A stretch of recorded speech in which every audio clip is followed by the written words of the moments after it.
Hey everybody, I hope you're all behaving for the sub today. Unfortunately, I couldn't be here, but we're going to do a lesson via PowerPoint, and our lesson is going to be on politics during the 1890s, during the Cleveland presidency and McKinley presidency. More specifically, I want to explain how the situation of the farmer had changed by the late 1800s and how they began to organize politically, and then to analyze the reasons for and the characteristics of the Populist Party, all while discussing the Cleveland and McKinley presidencies. So this here is a map showing American agriculture in 1890. And while there was some agriculture out west, much of it was in the Midwest. The Mississippi uh, region had really experienced an agricultural revolution after the Civil War. And farmers really began to concentrate on single cash crops, such as wheat or corn in this area. And in many ways, the farms attained the status of almost like a factory.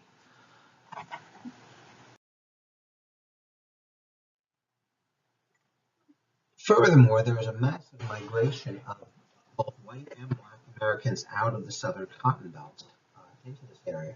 This is probably the largest population shift in American history that's ever occurred. And as it occurred, it kind of upset the balance of order with this. These farmers had really great hopes for the future, which aren't really going to be met.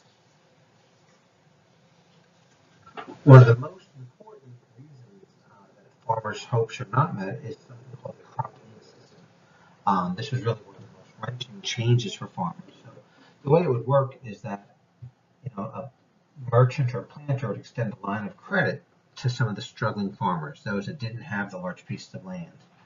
And essentially, there were pretty high interest rates, and it became basically impossible for the farmers to get out of debt. And the result was that many poor white and black farmers became landless tenant farmers, essentially sharecroppers in these areas as well. And, a lot of these small scale farmers, they were, unskilled in business. They generally blamed the banks. They hated the banks. They blamed the railroads who really did take advantage of their situation. And in many cases, they really didn't look at their own shortcomings as well during this time period. In addition to this, there were multiple economic problems that were also plaguing the farmers. First of all, low food prices was one of the chief worries among farmers. There had been a couple of panics in the 1870s, 1890s that are going to reduce the price of food. And unfortunately, despite the reduction in the price of food, their debts were not reduced as appropriately. And as a result, this just really kind of added to their woes, to their problems. A second economic problem was natural disasters, especially those who were moving further and further west. And in the Midwest, Nebraska, Oklahoma, these areas were just prone to tornadoes. There was insects. I think the video I showed the great locusts that came in that time period. There was also often drought and just really a pretty rough time that hurt them as well. And then the government also added woes.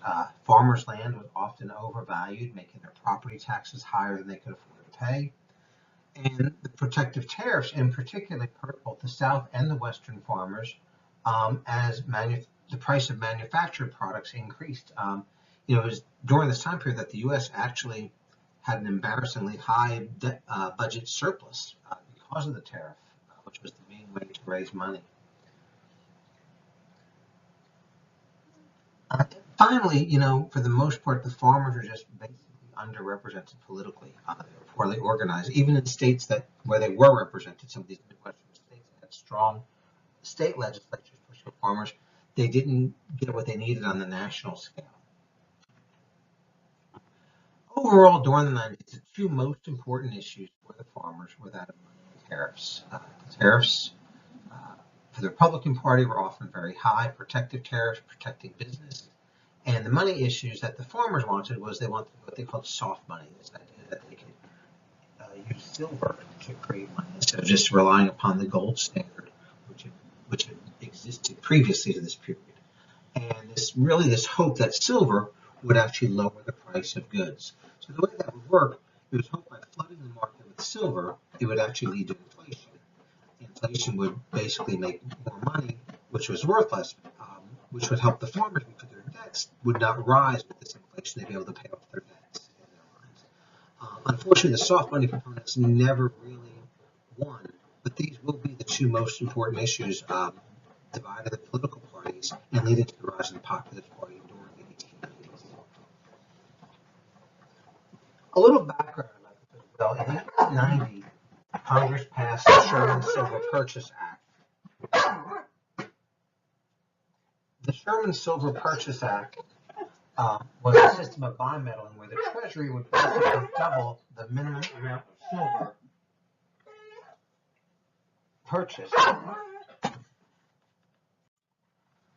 Sorry about that. Let me go back. So the Sherman Silver Purchase Act of 1890 was this, where the Treasury would approximately double the minimum amount of silver purchased.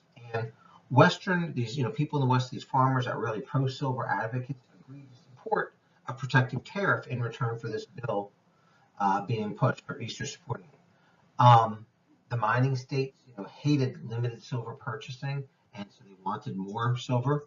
And Easterners were eager to increase their tariffs, so they were willing to pass this bill. Yet, despite this passage of this bill, it really didn't significantly inflate the currency. It really didn't help the farmers.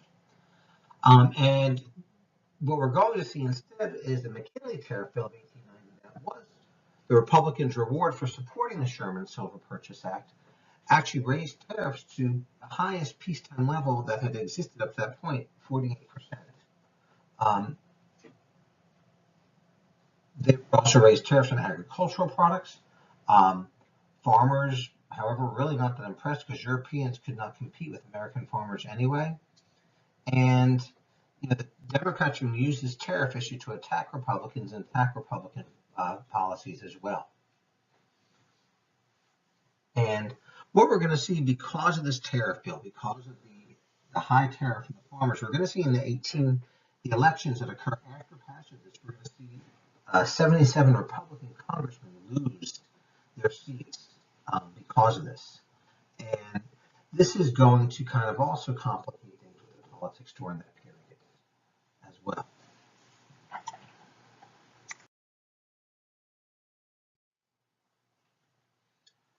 As far as the political rise of the farmer, we're going to see the Grange organized in 1867.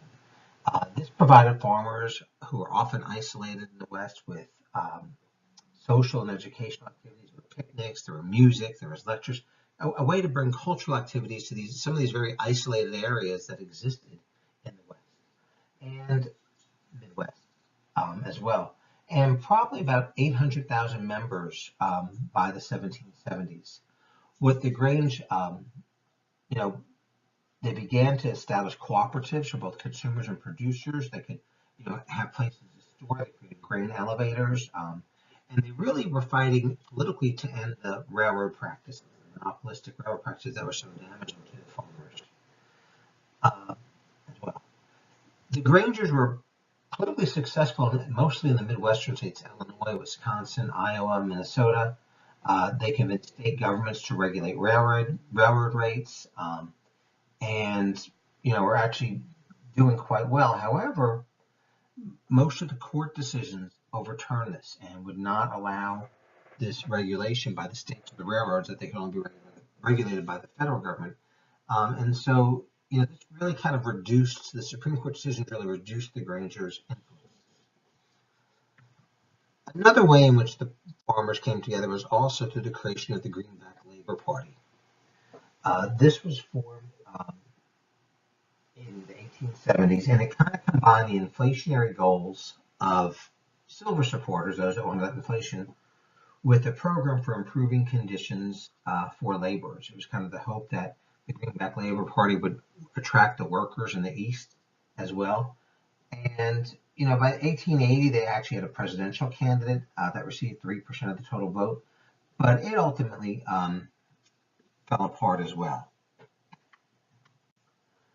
We're going to also see in the 1870s and 80s the formation of farmers' alliances, particularly in the South and Midwest once again. Like the Grangers, these alliances will sponsor social events, political actions, cooperatives, push for government regulation of railroads, lower tariffs. And these alliances that are going to meet, there's actually three specific ones. The Southern Farmers Alliance, the Midwest, and the Colored Alliance are actually going to meet and boast over 3 million members. They're going to push for free silver as well. And many really wanted to join up with some of the Eastern labor groups, the working class that exists in the cities, the Knights of Labor. But labor was very suspicious of the farmers. And part of the reason they were so suspicious was that, when food prices went up, working class blamed the farmers, and they didn't have that as well.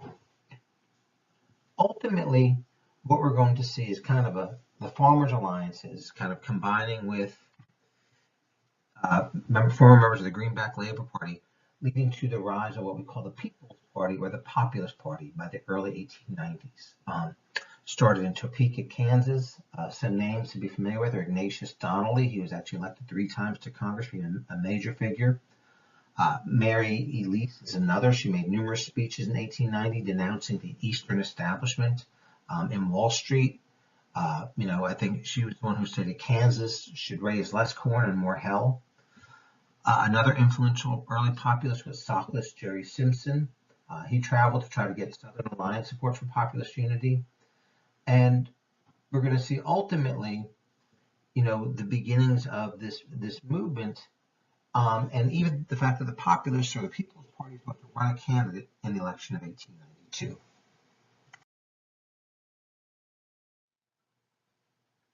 So the election of 1892, we're going to see the two major parties nominate Benjamin Harrison, who had been elected in 1888 after Cleveland's first term as Republican, and Grover Cleveland is going to be elected, nominated for the Democratic Party during this time period. He had been president. He was a little more. He was a very conservative Democrat, and it was really hoped that he could kind of take a lot of Republicans who were unhappy with all that was going on. The People's Party, Populists, going to nominate General James B. Weaver, and what we're going to see with the People's Party, we're going to see what's called the Omaha Platform. This was written by Ignatius Donnelly, and for the most part, what this does, it brings up the populist agenda, it makes it more formal, and we'll see this populist agenda continue throughout the 1890s. Some of the things that are pulled up for this populist agenda, most important, soft money or silver. It actually calls for free unlimited coinage of silver at a ratio of 16 to 1. With the hopes that this would lead to inflation, which would help the farmers get out of debt. The populists also called for a graduated income tax, kind of a redistribution of wealth. Believe it or not, there was no income tax during this time period. There had been a brief attempt at one. There will be a brief attempt in the 1890s at one that doesn't work. People saw this as socialist. It was not very popular. We really don't see an income tax until World War I. The main way that the government raised money was through tariffs, those protective tariffs. Also, the populist agenda is going to call for government ownership of telephone, telegraph, and the railroads, especially the railroads. They wanted regulation, and they wanted to see these key industries that were really responsible, that were really not responsible, but contributed to a lifeline in the West, that these industries could be used. Another major part of the populist agenda were the ideas of initiative, referendum, and recall. This was a way, once again, go back to populists or the People's Party, a way to get people involved. So initiative, people could actually take something, an idea, and put it onto a ballot. Through the people didn't have to go through politicians or anything like that. The idea of referendum, people would vote directly on an issue. For example, several years ago, Knox County had a referendum where the people of Knox County agreed to pay an extra tax for the registration, called the wheel tax, on their cars. In return, the money from the wheel tax goes directly to Knox County schools.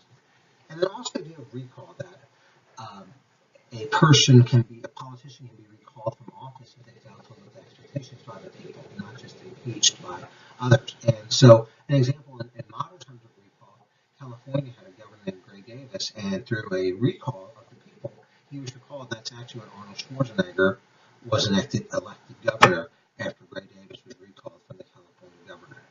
office. Another populist idea was that the postal savings bank, post office was a lifeline for those people in these isolated areas in the Midwest and the West. And a postal savings bank would be a safe place run by the government where people could store their money. They also wanted to limit land grants to settlers rather than the railroads. They felt that the railroads getting these land grants was making them more rich, more monopolistic, which is true. And they wanted to limit these land grants to just people who are going to live and work on the land, not railroads which are going to sell it. They also called for the direct election of senators. If you recall, going back to our Constitution, the senators were elected by state legislatures. And although this didn't pass in the 1890s, we will see it later on. I think 1912 is when it does become law, and we now do directly elect our senators. As far as the campaign of 1892, once again, the big part of this campaign is going to be the tariff. However, we're going to see an epidemic of strikes that are going to damage Harrison during this time period. And the Homestead strike in 1892 in particular led to the loss of thousands of Republican votes. And so what happens, the Democrats win the election. Grover Cleveland is the new president as well. Defeats Harrison by 277 electoral votes to 145. The Populists won over 1 million popular votes. Weaver won 22 electoral votes, one of the few third parties in U.S. history to ever win electoral votes. Support for the Populists mostly came from Kansas, Colorado, Idaho, and Nevada. But we're also going to see during this time period 3 populist governors elected, 5 U.S. senators, 10 members of the House of Representatives, and 1,500 populist candidates overall elected to office as well. As far as Cleveland's second term in office, unfortunately, it was not as strong as his first. And in fact, it starts out with the dreaded Panic of 1893. This was probably the worst panic of the 19th century. And, it was the first large-scale, really, depression, in this new urban and industrial age. During the Great Depression, we had about 30% unemployment. Most panics are about 10 to 15%. This one in particular is 20% unemployment in the winter of 1893-94. It really kind of was a rival for the Great Depression.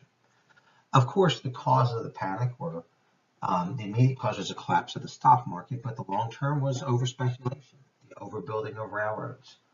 There was heavy loans to farmers that they couldn't pay, overspeculation on Western land, and also the fact that the free silver had actually damaged U.S. credit abroad, and a lot of European bankers called in their loans.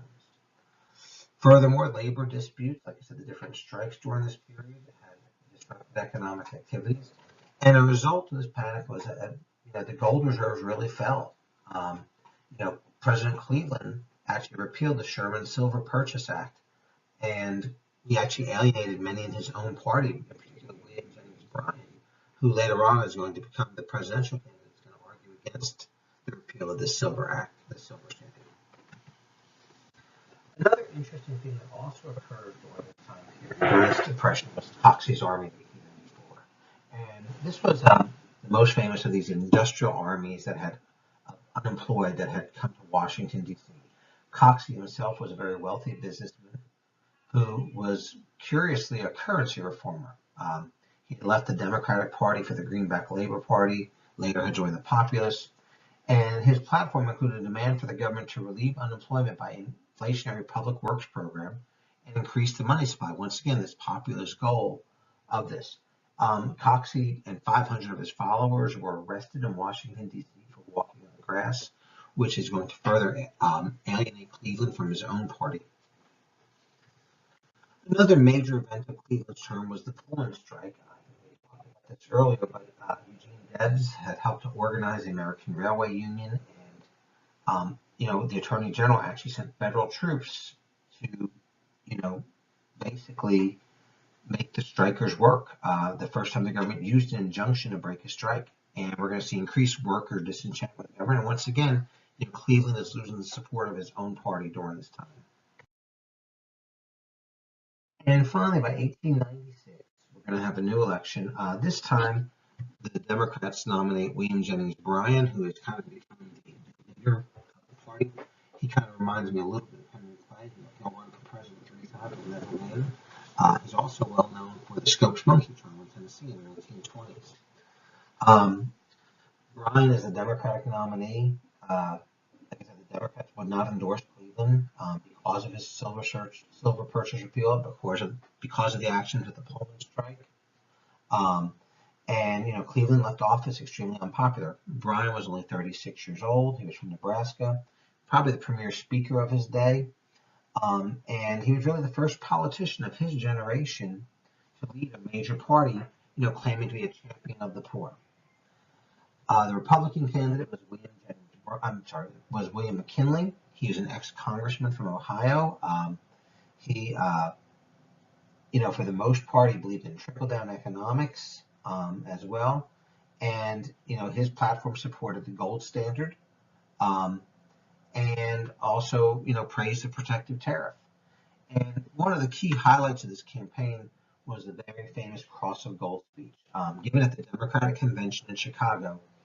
That William Jennings was pushing for the silver standard, and he will basically say, we will answer their demands for a gold standard by saying to them, you shall not press down upon the brow of labor this crown of thorns.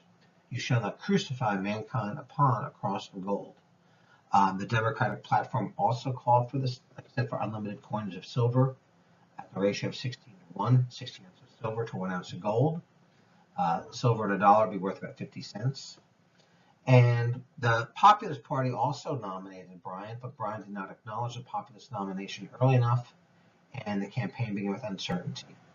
Populists, for the most part, as a result, were frozen out by the Democrats, who had absorbed the Populist 16:1 platform. The Populists basically decided to endorse Bryan rather than submit to McKinley. And ultimately, Bryan forced the silver issue to the forefront, despite the fact that McKinley wanted to focus on the tariff. McKinley also, interestingly, remained at his Ohio home waging his front porch campaign. And he united a lot of middle-class voters, felt that Bryan was the regular way of life. And McKinley will wind up winning the election, defeats Bryan 271 electoral votes to 176. McKinley won the Northeast, he won the North. Bryan won the South as well, and West. And probably this was the most significant election since Lincoln's victories in 1864. This was the last serious effort by a major party to win the White House by appealing to the votes of the farmers. There really just weren't enough farmers anymore to constitute a majority, and we see Bryan's appeal to the farmers cost him this election. And we're going to see, also interesting, we're going to see with this election, African American rights abandoned by the Republicans. African American, they really had the African American vote in the South, and by 1896, in the southern states, African Americans were no longer voting in the southern states, and so we see kind of the abandonment by the Republicans to the African American cause in the South. As far as McKinley's presidency,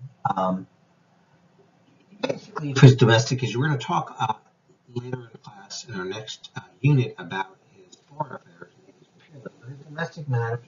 We're going to see kind of predictable. He was a Republican president. He's going to push for high protective tariff. We're going to see the tariff rate raised almost immediately with the tariff bill. We're also going to see the Gold Standard Act of 1900. By that point, the civil rights had left Congress, and paper money was to be redeemed freely in gold, kind of an end to the pro-silver movement. And, ultimately kind of come out of that panic of 1893, and, we'll see, kind of a stabilization of the American economy during McKinley's presidency. All right, so one last thing I'd like to talk about as well about the populists. So you see by this point that, the populists are, they faded out as a party. The People's Party no longer exists, but their legacy really does continue. And so on one hand, we're going to see the failure, as a third party. Yet, even 25 years after, the 1896 election, when they didn't even have a candidate, the ideas of the Populist Party are going to carry forward. Several of them. We're going to see legislation during this era between 1900 and 1925, what we call the Progressive Era. We're going to see that progressives adopt a lot of these populist ideas. For example, this railroad legislation that stops the railroads from their horrible, unfair practices. We're going to see the creation of a graduated income tax, once again, something that the populists, and he made an amendment to the Constitution in 1916. We're going to see the direct election of senators, also another amendment to the Constitution, I think in 1812. The idea of initiative, referendum, and recall will be very much continue and will grow with the progressive movement towards the postal savings banks. And even though the populist ideas were geared to rural lives, a lot of those ideas really appeal to the urban progressive reformers that are going to predominate in the period of the early 1900s. One last thing about populism as well, it was believed that L. Frank Baum, the writer of The Wizard of Oz, was a populist, and that The Wizard of Oz to basically the populist movement. And so some of the credibility with the Wizard of Oz and the gold silver controversy comes from the book itself. So Oz stands for an ounce of gold. Silver, OZ is the abbreviation. Yellow Brick Road, following the Yellow Brick Road to the Emerald City, was the gold standard. In the movie, we know that Dorothy had ruby slippers, but in the book, they were actually silver slippers, which represented silver, the soft money proponents that the populists pushed for. And if you remember at the end, by clicking her slippers to the silver slippers together, it would solve all the problems, which was the big belief that soft money, silver, would solve the problems of the currency issues that were going on in the 1890s. Dorothy and her friends would have been the soft money proponents, yet the city of Oz, following the gold to the Eastern establishment, Wall Street, the East, the big businessmen that controlled everything. The scarecrow most likely represented the Midwestern farmers, trying to get themselves out of debt, trying to live a better life. It's believed that the Cowardly Lion is now allegory for William Jennings Bryan. Bryan would not take the populist nomination, had a big war, but really was not able to get all that he wanted to accomplish done. And then the Tin Man represents Eastern Europe. And like I said earlier, it's really interesting. The working class would not side with the populists and support them, even though most of the populist agenda would have been very beneficial for the working class. The working class didn't trust the farmers. They didn't trust the price of food. That was their big concern. The Wizard, really any Gilded Age president, perhaps McKinley, or that time. And then the Wicked Witch of the West was bad weather, especially drought. If you remember in the movie, what could kill the Wicked Witch of the West was water. Water would kill drought. As far as the Wicked Witch of the East, she was the one that was killed early on, the Houselander. That was corporations in Eastern finance. The Flying Monkeys that supported the witch, that supported drought, represented the Plains Indians. They were often a nuisance to the farmers who viewed them as trouble. And then the Munchkins were representative of the Midwestern farmers that had been victimized by both the Eastern establishments, remember in the movie that Wicked Witch of the East controlled them, as well as the forces of nature in the West. And like I said, water that kills the Witch of the West, the salvation for drought. All right, so we are done with the lecture for today. For the notes, I want to just kind of go over this with you. Once again, you're going to be taking your test in the next class, and I'm going to give you the rest of this period to study for your test. You can complete the study guide, which is online on Canvas if you'd like, go through that, or you can work on your PSRs, or some of them are due by test day. But you have the rest of this period to work on that as well. Please behave for the sub, and I'll see you next week.